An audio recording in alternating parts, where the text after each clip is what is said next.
Hey, y'all, what's up? I am so excited. This week, we are talking to Chef Michele Ragussis. Did I say that right? Right. Nobody ever says it right. Thank you for saying it right. I was like, how do you say your name? So Chef Michele is our rock star chef. She's been on the Food Network. She's doing this travel food show. I mean, she's doing amazing things. So I'm going to read her bio, and then we are going to jump right into it. Good. So Michele Ragussis grew up in an Italian Greek family where food was and still is a big part of their lives. She is best known as a finalist on the 8th season of Food Network Star. Her love of all things food brought her to Providence, where she was the executive chef for the Central House, which is also where her tenure as a day-to-day chef helped her realize that she wanted to pursue more of a life for herself. Michele now lives in the Hudson Valley, private chefing, traveling around, and working on a TV show with Mary Stuart Masterson. So Michele works with a lot of charities, including Make-A-Wish Foundation, the SPCA, and many more. So welcome, Michele. Yeah, thanks for having me. I'm You're welcome. Fun. I'm glad you reached out because, it is time to make a change. And I didn't even know who you were, but I was like, well, this is cool. You're doing this on Facebook and you're putting out a message. So any good message that we can do or put out there, I'm totally into. Oh, I appreciate that. I deem myself as a Facebook stalker. Okay, be one. So we've been connected on Facebook for a little bit now, but you did a post back in January where I was like, oh, I must reach out to Michele and see if she would be on the show to talk about being kind, working hard, and going after whatever it is you want to go after. So let's talk about that live stream you posted back in January. Okay.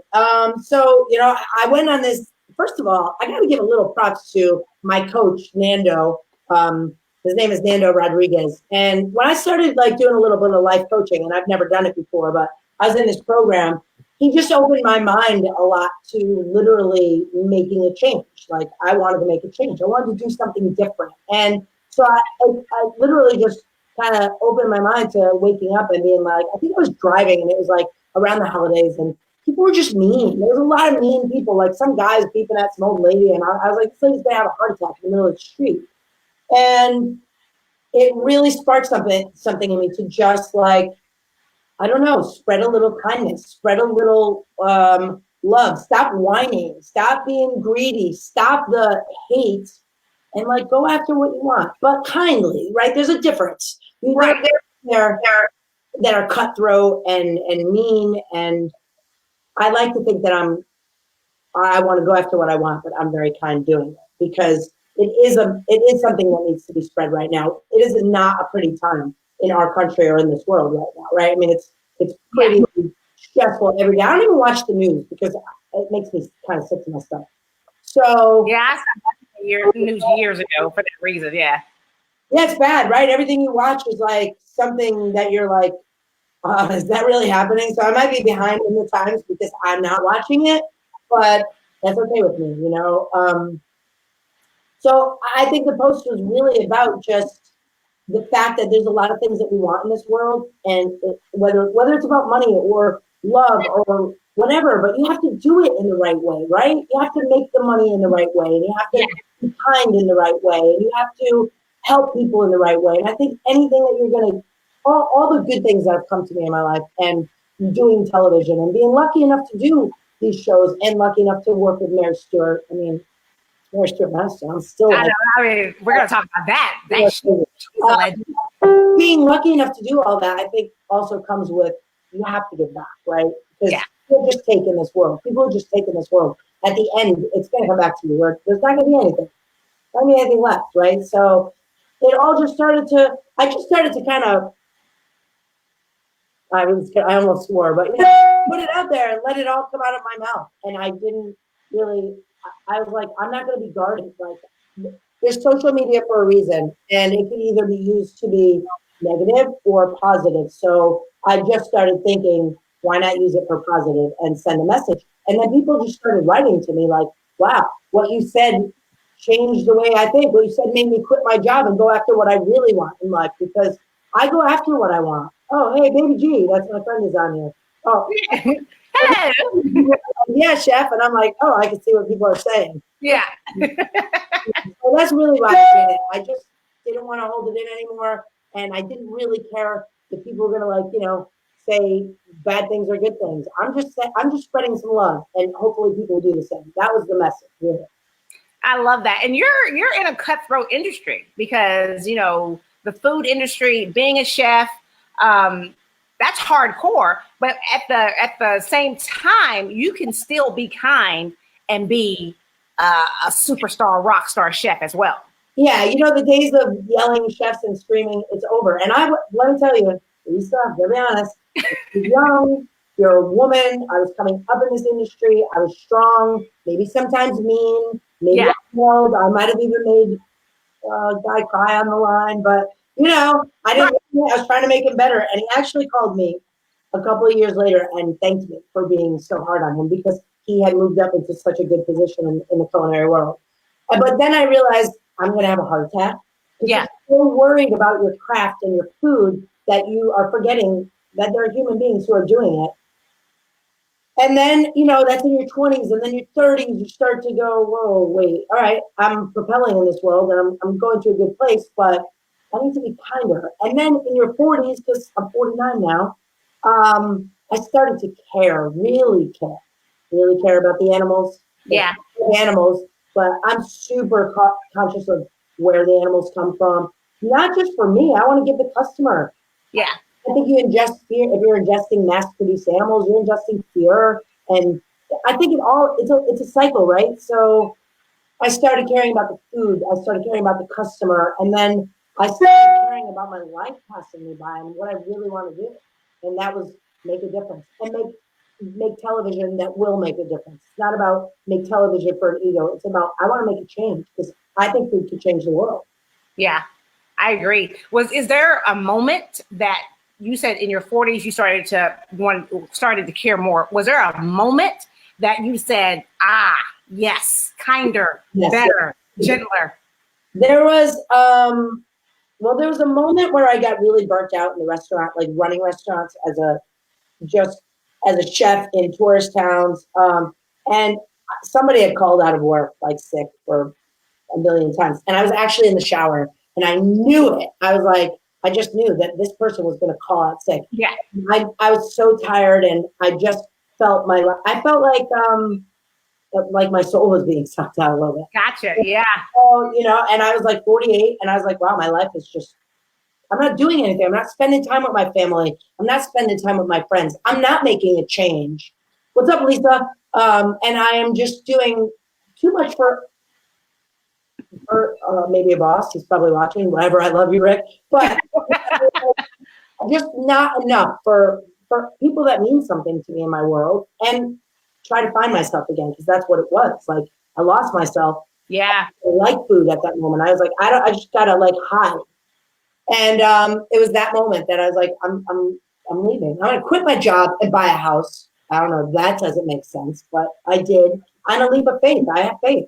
I knew it would work out, and it so happened that I came here and I met someone who I knew from Providence Film Festival. And what up, Sarah? And she knew Mary Stuart, and we started talking about why this region, the Hudson Valley, is so beautiful. It's like the Napa of the East Coast. Okay. And the food and the farms, but we wanted to do something different. We wanted to do a show that's going to really emphasize on the connection of food and people, whether it be through life and sex and birth and death, and really talk. Like, let's have the conversation. Nobody's having a conversation. Everybody's scared to just talk to each other. Oh my goodness, you are speaking my language. I believe everything can be solved through conversation.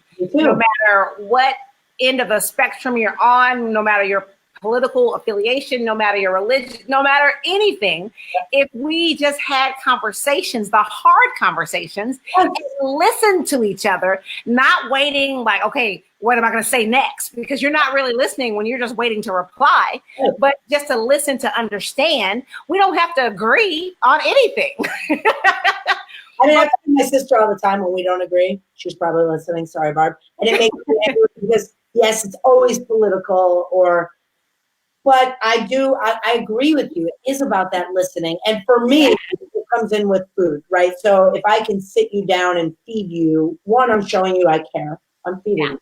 Yeah. There's no other way to really show people you care when you cook. It's the way you show love, right? So, and then to be able to have a conversation and listen over food, there's something about, the smell of food or whatever. If you don't like each other, it makes you kind of happy. You start to like each other a little, and you start to listen more because you're happy, you're eating.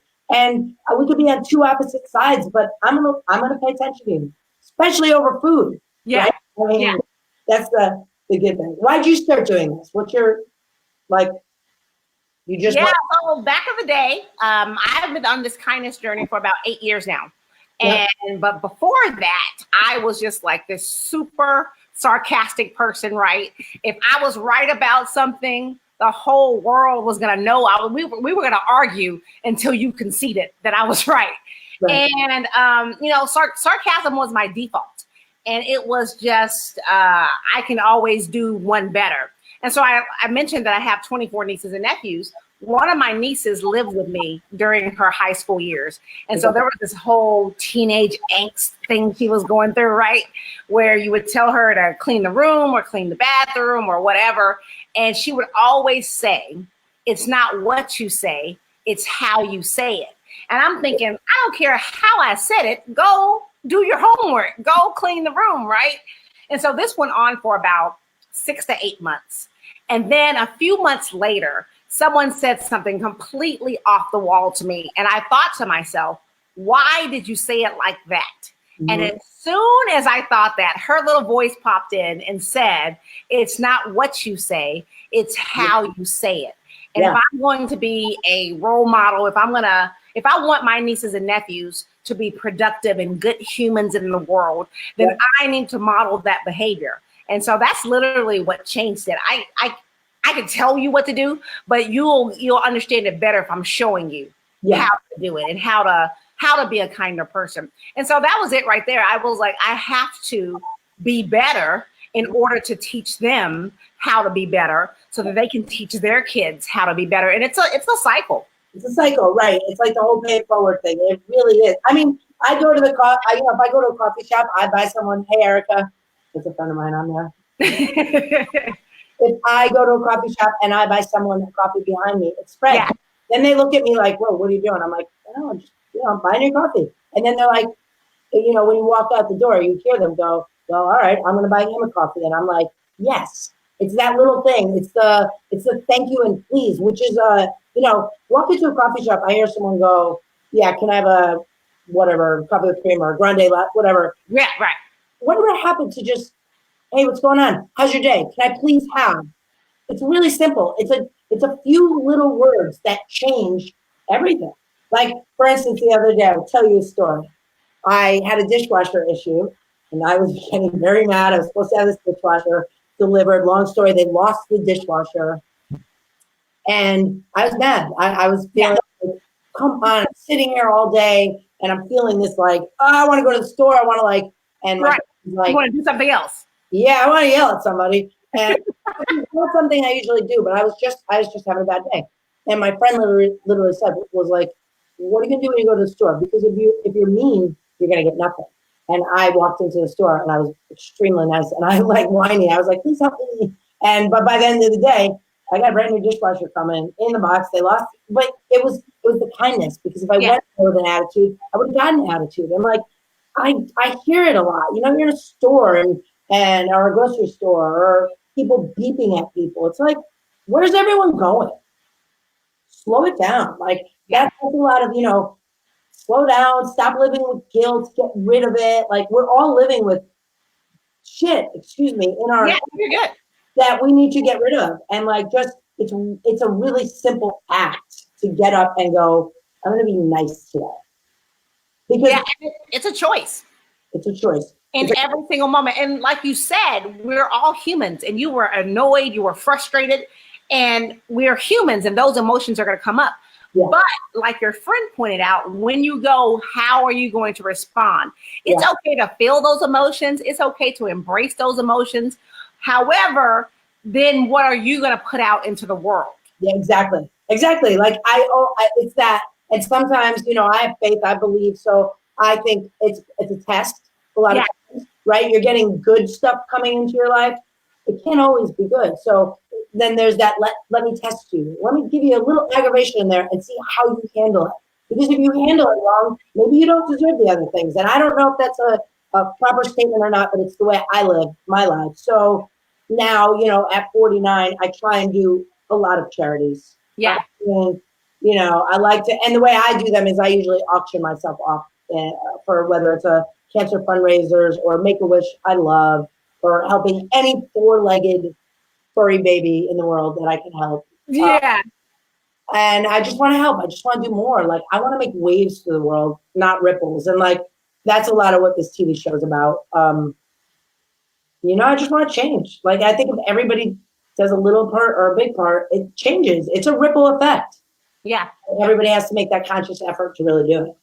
And that's how we change the world. People think that it has to be like this big grand thing. Right. Everybody can't do Oprah level changes, right? Love Oprah. Right. But we can do, the Louisa level change. You can be a kind person in your family, you can in your community or whatever. And then that is where the ripples and the waves that you're talking about happen. And it's not about changing the 7 billion people that are in the world, but just the 5 or 6 that you come in contact with on a daily basis. And then those 5 or 6 go out and they touch other people's lives. And that's how it happens. Right. And I don't think, I hope that people are getting a grasp on that now. Like, I really do hope, because there's moments where I feel there's a change happening and people are tired and angry and hurt. And there's so much garbage happening. Like, come on, it's just the little things. Ask somebody how they're doing today, because you don't know. When you're driving down the street and you're beeping at someone, you don't know what happened to them. You don't know what could have happened to somebody. That minute, they could have lost someone, or they could be having a bad day, and you're beeping your horn because you're going where? Like, and we can just stop, right? Like the dishwasher moment. I was like, and I chose to go in there and be kind, because I knew I wasn't getting anywhere. And why yell at somebody who has no control over anything? You have no control. So I think if we learn to give up control, accept like who we are, you're on this journey, we're all on this journey together, we're all one. It's a lot of energy. If we can put out the good energy, I think the whole world could change.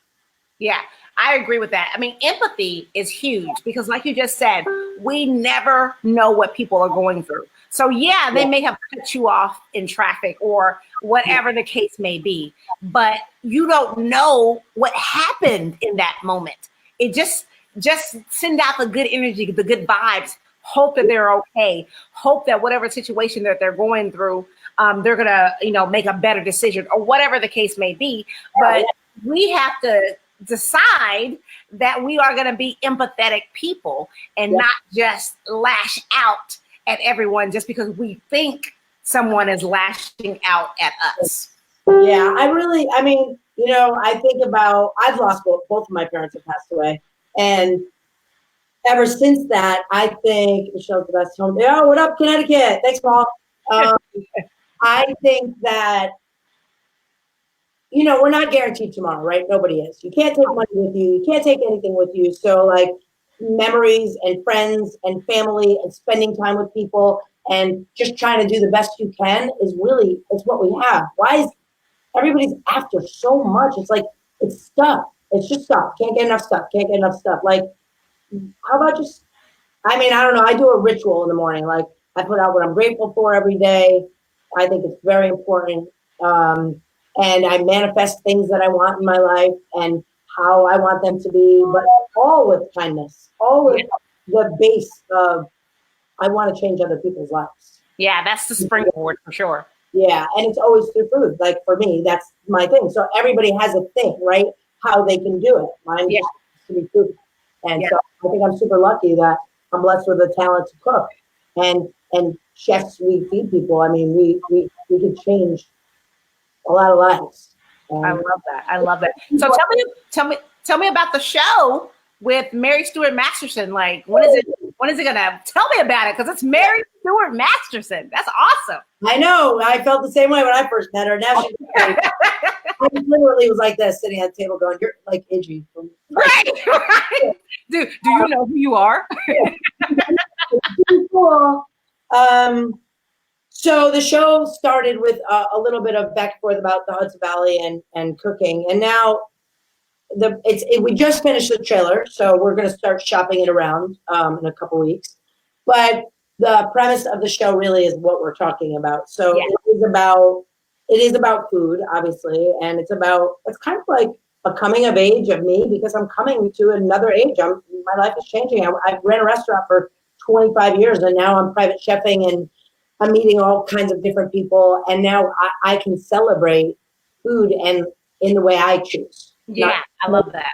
Right. So the way I choose. So who is it that I want to cook for? So, we just cooked for like an 87-year-old woman who is really special. So it's more of, if I want to explain what the show is, it's about food and how it connects people. Can't really say the name yet, but Gotcha. How real conversations, exactly like what we're talking about. Like this show is going to have conversations about love and life and death and sex and politics and the hard conversations, the ones that nobody wants to talk about. Because I think if we start talking about them, they're not hard anymore. Yeah. I mean, they're easy. Have that one part. It's like a mother having this first sex conversation with your kid. Nobody wants to do it. Right. Do it.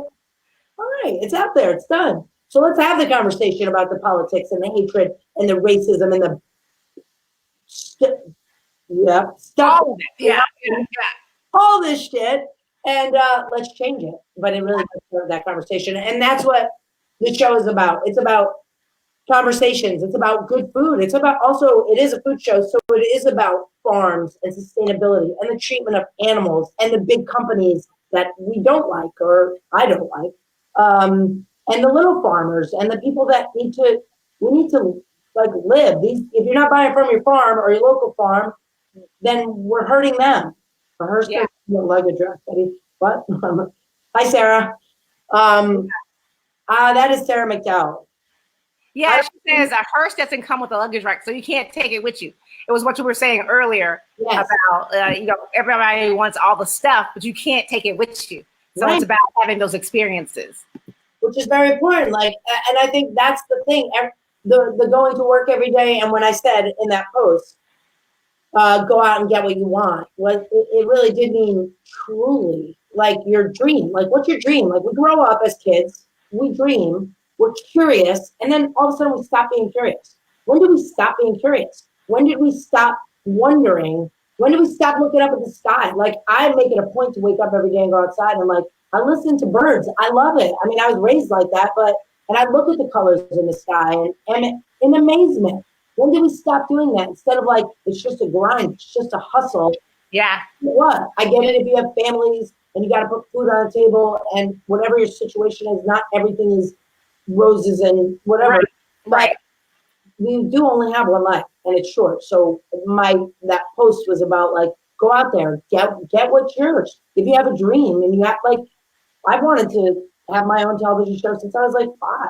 I'm still working at it. I'm 49. So, and I really do believe that if there's something you're passionate about, you'll get it as long as you do it with kindness and you keep going for things. And that was really, it was like, this life is short. Just go get it. Yeah. It didn't mean go get the stuff, Yeah, it just means go out and get your passion. Whatever it is you're passionate about, whatever it is that drives you, go for it. Because like you said, life is short. And you think, 80 years is a long time, but when you're 49 or 42 or however old you are, you're like, oh wow, 80 is getting closer. Last night I was like, well, I got like 30 summers left. If I really, that's scary, right? Yeah. About that, you're like 30 summers. But I don't know. Yeah, right. Sometimes I feel sad, and I don't mean this to come off wrong. But I feel sad for people who breaking barriers. You got it, baby G, with food and combo. It's true. It's all about it. I feel sad for someone who maybe has been stuck in a job all their life that they don't like. I've been stuck in jobs a lot that I Amen, sister. Come out of my skin, but I had to pay the bills. I had to do it. Yeah. But this is what I've learned, and I truly believe it. When you walk through your fear, right? Because we're all, to me, the only thing that holds anyone back is fear, right? We're scared. And it's what creates bigotry and racism, and it's fear. So when you walk through it, you got the rainbow is at the other end. The only way you can get there is to walk through it. You got to get through it. You can't go around it. Yeah. It's in everything. It's like you quit your job and moved to the Hudson Valley. I was scared, but if I didn't do it, I wouldn't be making this show with Mary Stuart Masterson. You know, it's like if anybody has a job that they just want to go after some passionate job, walk through the fear because it's there. But that's the test you have to go through. I love that. I love that. My friend Sarah says Yep. she would love to have you do a show on site at Cafe Appalachia. Where's Cafe Appalachia? She's in West Virginia, so I'm assuming West Virginia. Is that West Virginia, Sarah? So she's amazing. So maybe y'all can connect and talk about that. Absolutely, Sarah. Connect with me, DM me. Let's talk about it. I would love it. Awesome. Listen, Michele, you are amazing, and I appreciate your energy, your light, what you're doing in the world with food and conversation. I'm excited about the show that's coming up. Please let me know when it's time because I'll do my part in promoting it. But it is about doing what you do best to make this world kinder. That's it, right? God gave us all gifts. So every single one of us. Everyone has something different. You know, people are always going, the grass is greener. They wish they were doing this. Stop wishing, realize your gift, and then give it. And it becomes, you're like, whoa, that was easy. Yeah. Your mind gets blown a little bit. I think that's what you're doing because what you're doing is awesome. Thank you. Thank you. I appreciate that. Yeah, I appreciate that. Yeah, it's just this is my part, right? This is my part. I just want, it came to a point where I can't even remember what was going on, but it was just so much craziness, so much negativity, so much strife happening in the world. And I was like, I know there's good. I know there are amazing people out there doing great things in the world. Let's talk about it. Yeah. And this is my part in helping to make that, to bring that to light and having people on like you. Well, it's a fantastic part. This is the way we use social media, right? This is what we're talking about. Use it for the good, not for the bad, not to be fake. Like everybody just comes out. Just come out. People, let's see, Sarah, people always say you live once, but actually you only die once.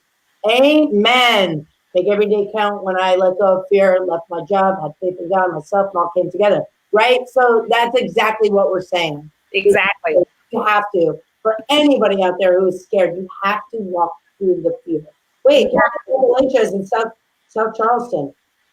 We serve each and all for a greater purpose, helping women in recovery live in life and sobriety. Sarah, DM me. I would love to come down and let's do a dinner or something. Hell yeah. Oh, that's awesome. Yay. Look at that. See? I never would have connected. There you go. It's a change. Michele, you are a rock star in everything that you're doing, and I appreciate you. Keep just being the light and the love that you are, and keep putting it out into the world because we need it, and we need people like you who aren't afraid to have those conversations and to just put yourself out there. So thank you so much. Well, thanks for having me on, and you keep doing it. Thank you. It's nice to finally meet you, and let's do this again. Hey, I'll come on anytime. We'll talk. Let's change this world a little bit. Sweet. Yeah, for sure. All right, this has been Make Kind Loud, conversations that turn up the volume. My guest today was Michele Ragussis. She is amazing. Please connect with her. Check her out. She has an awesome show that's coming out soon. As soon as we get the green light, we're going to promote that so that everyone can connect with her. But tune in next week where we're going to talk to another human being who is putting kindness first and helping to make this world a better place, because it is up to each and every one of us. So we'll see you guys next week. Have a great day. Thanks, honey. Thank you.